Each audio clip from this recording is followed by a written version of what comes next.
Yves Husson, bonjour. Bonjour. Alors vous êtes maire de Chana depuis 1977. On s'est vu il y a quelques années, vous m'aviez dit je n'y retourne pas au dernier mandat et puis finalement vous êtes là. Pourquoi? Alors on essaye, lorsqu'on décide de ne plus se représenter, de conseiller, de discuter avec une nouvelle équipe. Cette nouvelle équipe souhaitait plutôt que je continue de les accompagner en qualité d'adjoint. J'ai dit oui. Et puis je me suis rétracté quelques semaines après pour dire que ça ne marchera pas. Je ne peux pas avoir été et continuer d'être. On s'en va. Donc l'équipe n'a pas voulu, dans ces conditions, continuer à se présenter aux élections. Donc j'ai été contraint d'y retourner.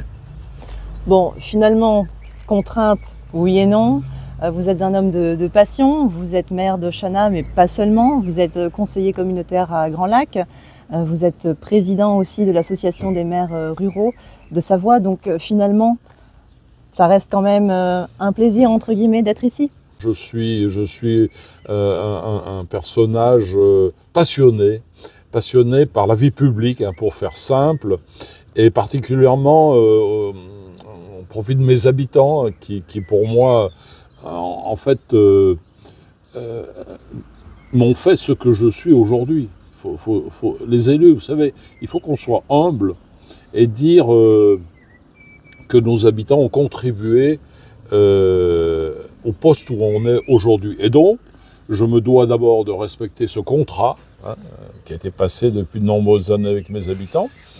Et puis, par ailleurs, ma commune, c'est ma vie, Et donc, je suis absolument pas déstabilisé d'avoir accepté de reconduire ce mandat.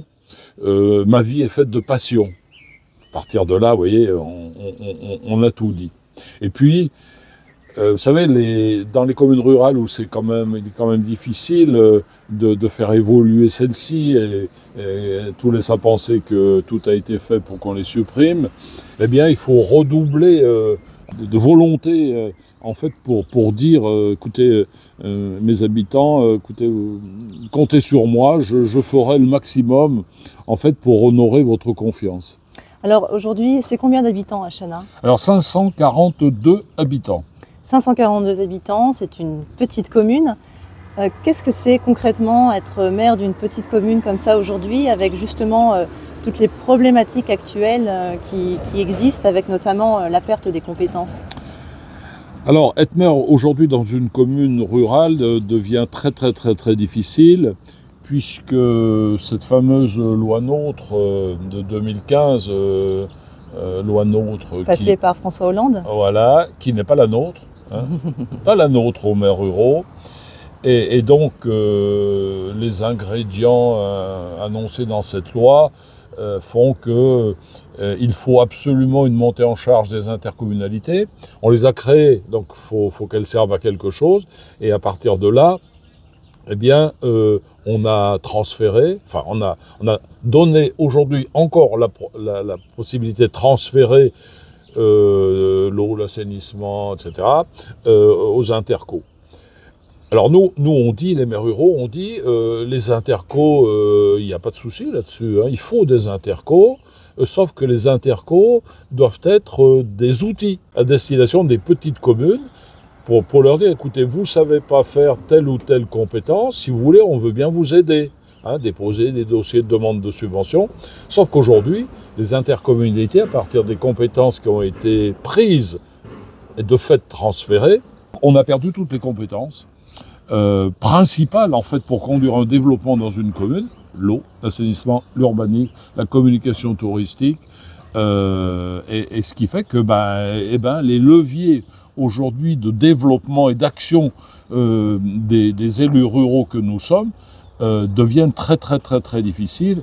Moi je dis, alors l'association des maires de France me dit tu es pessimiste. Moi je dis que dans 10 ans, Il n'y a plus de communes rurales, seules, avec des maires qui peuvent décider seuls, avec leurs conseils municipaux bien sûr, et que voilà, on va à la fin des communes rurales à titre individuel.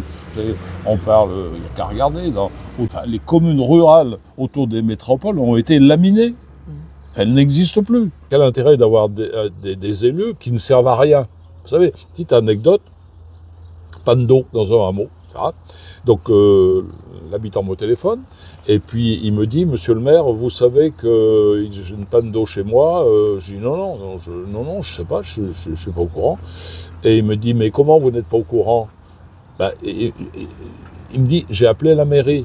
Je dis, oui, mais la mairie, elle a dû vous dire que nous n'avons pas la compétence et que c'est Grand Lac qui a la compétence désormais. Mais donc vous ne servez à plus rien. Je dis, vous avez raison, je ne sers à plus rien. Alors justement, vous évoquez Grand Lac, tout ça c'est une vraie problématique pour vous, qui vous pèse aujourd'hui. Vous êtes en conflit justement avec Grand Lac sur plusieurs sujets, et vous avez évoqué en fin d'année 2023 la possibilité de quitter Grand Lac. Où est-ce que ça en est? On apprend au fil du temps à avoir des propos mesurés quand même, surtout en public, et vous pensez bien que si j'ai dit ça, c'est que voilà, il faut quand même me prendre au sérieux. Donc effectivement, je dis, je vais proposer à mon conseil municipal qui délibérera de partir de Grand Lac, parce que l'intercommunalité urbaine n'est pas adaptée aux secteurs ruraux. On le voit bien, et on a un certain nombre de divergences. Il y a eu le problème de la collecte des déchets, notamment. Oui, mais bien sûr, mais on tente de dire que le maire de Chana, il fait des histoires avec les CSE, je ne fais pas d'histoire. Je veux la proximité d'un service pour mes habitants. Donc là, je ne fais absolument pas d'histoire. Non, mais il y a d'autres sujets. La station d'épuration dans un petit hameau dont le projet était prêt depuis 2016, que Grand Lac ne veut pas continuer à faire. Ce qui fait que j'ai 8 logements qui sont bloqués. 8 logements, c'est des enfants à l'école. Et dans les écoles rurales, eh bien, on est souvent un enfant prêt pour éviter de fermer une classe. Il y a la gestion du SPR, c'est un site patrimonial remarquable, dont la compétence est à Grand Lac, c'est une mesure d'urbanisme qui, depuis 1 an, ne satisfait pas à mes demandes de légères modifications, qui me bloque des permis de construire, avec des aberrations de périmètre, des erreurs, etc., etc. Donc on n'est absolument pas accompagné, donc dès lors on divorce. Et voilà. Alors qu'est-ce qui est envisageable? Quelle est la solution si on quitte Grand Lac? Alors la solution, nous avons 2 opportunités. Soit de rejoindre la communauté de communes de Bugey Sud. Bugey Sud parce que le bassin de vie de la commune de Chana n'a jamais été Aix-les-Bains. Le bassin de vie, là où les gens vont faire les courses, les enfants à l'école, le lycée, le collège, etc., la piscine, etc. Donc le bassin de vie, c'est Belay. Et puis, il y a une communauté de communes qui est vraiment, là encore, à taille humaine. C'est la communauté de communes de Yenne, 13 communes. 7000 habitants, voilà. Là, nous sommes en plein dans la ruralité. Nous parlons, je crois, le même langage, parce que nous sommes des élus ruraux, nous avons des vaches dans les champs, etc., etc.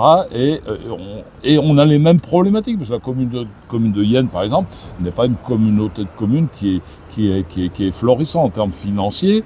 Et ben voilà, Chana aussi, Chana n'a pas des finances qui sont trop florissantes. Et voilà, donc voilà les 2 options aujourd'hui qui sont engagées. Nous le saurons lors du conseil municipal dans quelques semaines. Vous venez de l'évoquer, les finances de Chana ne sont pas aussi florissantes qu'on pourrait le penser. C'est quoi justement les sources de revenus actuelles? Alors, les sources de revenus actuelles de la commune de Chana, c'est essentiellement la fiscalité de 350 boîtes aux lettres, 350 contribuables, même si on a 542 habitants, il y a aussi des enfants, hein. Enfin, tout le monde sait qu'ils ne payent pas des impôts tout de suite. Donc, les seules ressources, c'est la fiscalité. On a perdu l'évolution des bases d'imposition liées à la perte de la taxe d'habitation. Il faut savoir que l'État a tenu ses promesses et dit « Monsieur le maire, vous perceviez 100 000 €, on va vous rendre 100 000 €, pas de souci. » Sauf que toutes les nouvelles habitations ne sont pas prises en compte, évidemment. Et donc, quand vous attirez de nouvelles habitations, de nouvelles dépenses, l'éclairage public, des routes, voilà, etc., etc. Nous avons perdu aussi une recette fiscale qui était importante, c'était le produit de l'ex-taxe professionnelle de la Compagnie nationale du Rhône, qui exploite le Rhône. Et là, nous avions une bonne ressource. La compétence économique est désormais aux intercos, donc nous perdons cette compétence, nous perdons en même temps les recettes. Alors là aussi, il faut être objectif. Ce qu'on a perdu nous est rendu au moment du transfert de la compétence. Sauf que comme toutes les bases, qu'elles soient bâties de chaque citoyen, les taxes évoluent chaque année. Donc nous perdons aussi chaque année, au-delà de la taxe d'habitation, l'évolution des bases de l'ex-taxe professionnelle payée par la Compagnie nationale du Rhône. J'estime que l'on perd à peu près 25 000 € sur cette thématique-là de recettes par an. Voilà. Et alors, les autres recettes sont ce que nous donne l'État, très gentiment, puisqu'il paraît que nous sommes des agents de l'État. Et donc on travaille pour l'État, donc on veut bien travailler pour l'État, et pour ce faire, nous sommes dédommagés, évidemment, pour le travail qu'on fait pour le compte de l'État. Sauf que l'État, Achana en tout cas, a supprimé toutes les dotations qu'il devait nous verser. Les 60 000 € à peu près, et donc pour le coup, voilà, il y a une perte aussi de recettes. Alors les autres ressources de la commune de Chenat proviennent d'un équipement touristique qu'on a créé en 84, c'est-à-dire le camping municipal, qui pour le coup nous aide à financer des postes annexes au fonctionnement pur du camping, le musée, la communication, l'accueil touristique, etc., etc. Et c'est combien de visiteurs par an à Chenat? 300 000 visiteurs. 300 000 voilà. Visiteurs. Et c'est en hausse? Comment elle est cette... Alors, 2023 a été une année équivalente à 2022. Il n'y a pas eu de croissance au niveau du nombre de visiteurs. Par contre, au niveau des recettes de notre camping, en fait, on est en hausse quand même importante. Plus de 11% d'augmentation des chiffres d'affaires. Moi, je suis content parce qu'il y a beaucoup d'entreprises qui aimeraient avoir une croissance de 11% par an.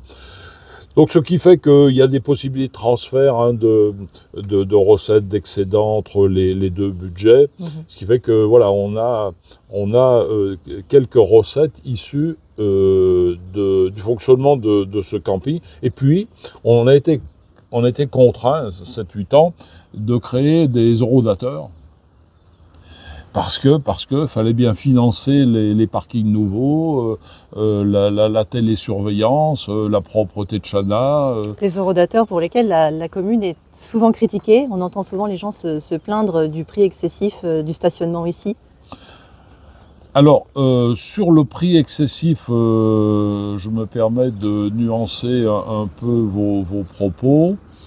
Nous ne sommes... alors bon, après, on pourrait discuter sur les tarifs. Okay. Non, nous, on est à 1 € l'heure. Oui, c'est bon. Ça. On est sur les zones les plus éloignées, on est à 0,50 centimes de l'heure. Voilà, donc on a fait des tarifs adaptés. Les eurodateurs à Chenat posent problème pour la population locale. J'aurais envie de dire aux Chauttagnards, etc., mais c'est profondément illégal. Écoutez, on peut vous faire de la gratuité, c'est totalement et forcément illégal. Donc ça nous pose un souci aussi là, parce que finalement la clientèle locale vient à la péniche, vient au restaurant, et la population locale doit, alors sauf nos habitants, puisque c'est gratuit pour eux, voilà, ça peut être un frein. Vous savez l'expression de nos commerces, mais en même temps, quand je visite des sites comme Pérouge, Ivoire, tout le monde paye, même la clientèle locale qui veut acheter son pain à Pérouge. Bon, voilà. Alors, autre souci, problématique que vous avez rencontré cette année, les inondations, puisque Chenat est traversée par le canal de Savières, elle est entre le lac du Bourget et le Rhône. Alors, quel a été l'impact pour vous cette année? Alors, sur les terres qualifiées d'agricoles, bon, du limon qui s'est déposé. On ne peut pas dire que le secteur agricole ait été beaucoup impacté en matière liée aux inondations. On a eu une chance, nous cette année, on a eu 2 crues, une crue du Rhône, une crue du Lac, et forcément le canal de Savière fait le tampon entre les deux, et normalement le canal de Savière doit rentrer dans les maisons. Ça n'a pas été le cas. On a été surpris. Sur la traversée du village, on n'a pas eu d'eau dans les maisons, on frôlait la route. Donc on peut dire que nous, il n'y a pas eu de dégâts. Est-ce que c'est une problématique, vous pensez qu'il va falloir prendre en compte pour les années à venir, puisque ce genre d'intempéries, d'inondations sont amenées à se produire peut-être plus régulièrement? Alors, sur la situation de Chana, historiquement, la Chautagne, mais évidemment Chana, constitue le bassin d'écrêtement des crues. Il y a un choix. Pour ne pas inonder à l'aval, il faut inonder en haut. Et donc, on pourra ici pas changer les choses. Hein. Que Chana soit inondé, c'est assez logique en tant que tel, en tout cas. Alors après, sur l'avenir, on peut penser que dans le Rhône, il risque d'avoir de moins en moins d'eau, les glaciers fondant, se reproduisant pas. On peut penser qu'on pourra peut-être échapper aux inondations, mais moi je préfère qu'on ait des inondations, évidemment, parce que ça veut dire que la nature fait bien son travail et qu'il y a de l'eau dans le Rhône, les nappes phréatiques alimentent les captages.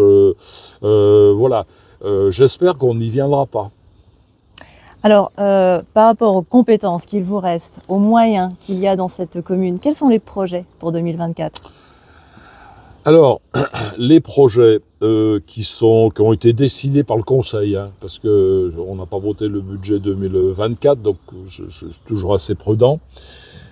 Nous allons commencer la restauration de nos fours à pain, deux cette année, sur un programme qui est largement financé dans le cadre, vous savez, j'ai souhaité, fort des compétences en train de perdre, dire attention, la commune de Chana, elle a une identité.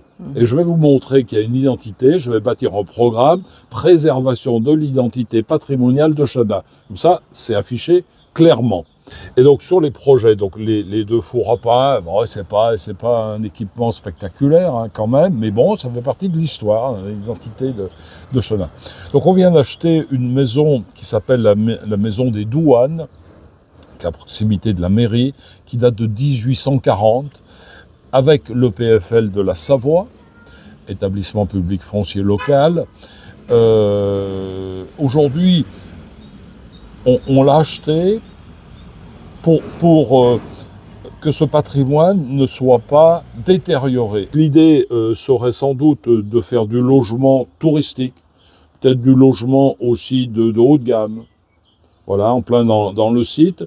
Donc il faut qu'on déplace la bibliothèque, qui est devenue trop exiguë, pour libérer le bâtiment où on va créer un logement qu'on appelle adapté, logement pour les personnes âgées, tout de rez-de-chaussée, près des commerces, etc. Une salle d'exposition qui pourrait être organisée. On a évoqué une mini-crèche, voilà, quand même quelques orientations sur lesquelles on va continuer à travailler. Et puis, on fait comme tout le monde, parce que c'est nécessaire. Nous allons isoler, revoir le chauffage d'un bâtiment au chef-lieu. On a aussi, pour 2024, l'aménagement de la base de loisirs. Donc c'est un projet à 600 000 € qui est en instance de financement.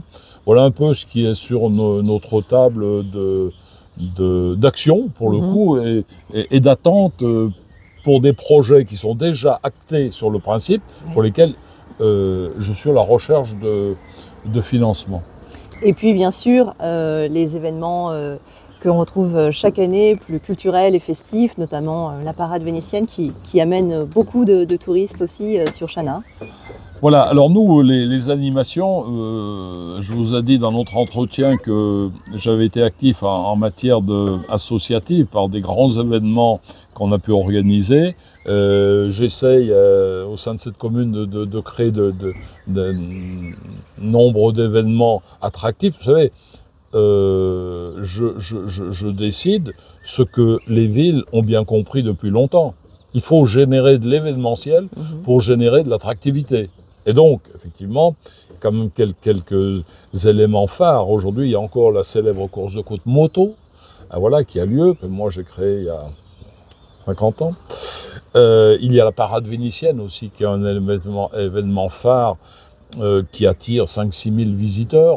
Voilà. Il y a le marché des potiers qui attire aussi 5-6 000 visiteurs par an. Bref, donc des animations, évidemment, pour que cette commune vive tout simplement. Et puis Chana a eu la chance, je crois, de recevoir un label cette année. Alors, nous avons eu plusieurs labels. Nous avons été labellisés Petite Cité de Caractère, il y a 3 ans à peu près.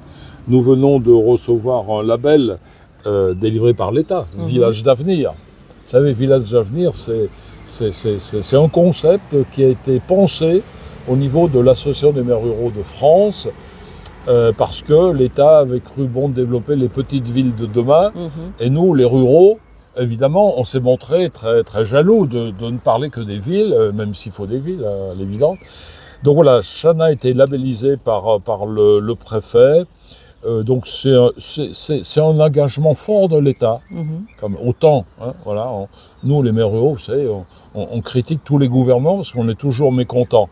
Mais il y a un moment, il faut un petit peu d'objectivité. Et donc je pense que c'est un bon projet pour les communes labellisées. Qu'est-ce que ça va apporter à la commune concrètement? Alors, on a dû lister un certain nombre d'actions dans ce village d'avenir. Donc ça va nous apporter donc une mise à disposition par l'État, en fait, de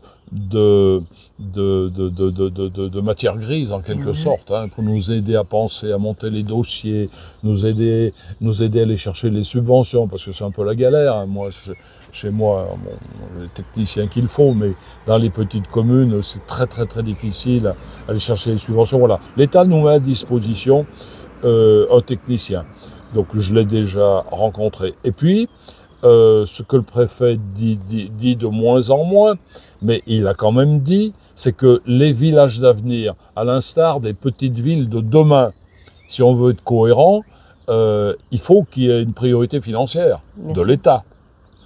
Mais en même temps, les villages d'avenir, nul doute que ce concept sera repris par la région.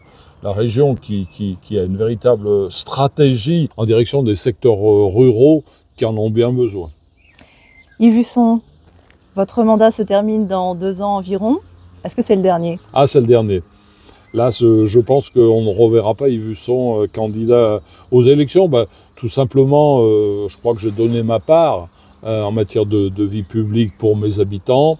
Et comme je suis totalement déraisonnable, ce sera sans doute l'occasion d'être un petit peu plus près de mes proches. Merci beaucoup. Merci.